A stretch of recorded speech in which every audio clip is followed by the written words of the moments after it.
अभ्यास 12 60 शब्द प्रति मिनट डिक्टेशन स्टार्ट होगी 5 सेकेंड बाद। उपाध्यक्ष महोदय, समस्या तो गन्ने की बढ़ती हुई पैदावार से संबंध रखती है।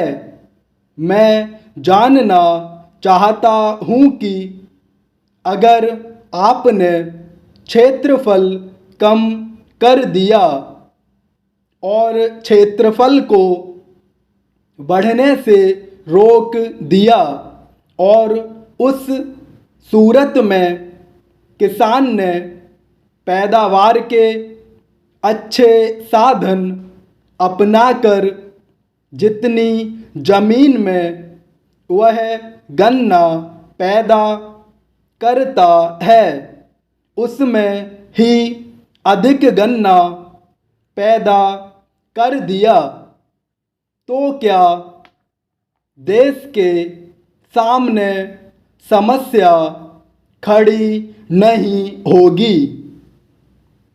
मेरा निवेदन है कि यह सवाल घनी खेती का और विस्तार की खेती का नहीं है।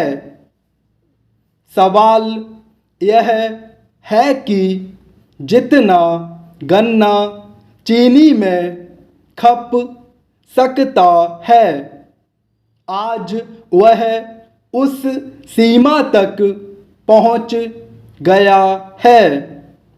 अब हमें विचार करना चाहिए कि क्या चीनी की खपत बढ़ाने के लिए कोई कदम उठाया जा सकता है। जब हम इस सवाल पर विचार करते हैं तो हमें देखना होगा कि हमारे देश में चीनी खाने वाले व्यक्तियों की संख्या कितनी है, इसका हमें थोड़ा सा विचार करना चाहिए कि कितने लोग चीनी खाते हैं और क्या उनकी तादाद बढ़ नहीं सकती है। गांव में जाकर हम देखें बहुत से लोगों को चीनी खाने के लिए नहीं मिलती है। वे चीनी खाना भी चाहते हैं मगर चीनी के दाम इतने अधिक हैं कि उन दामों पर गांव वाले चीनी खरीद नहीं सकते हैं।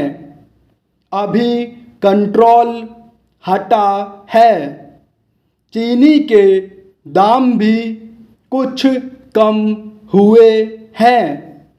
इसके फलस्वरूप चीनी की खपत बढ़ी है।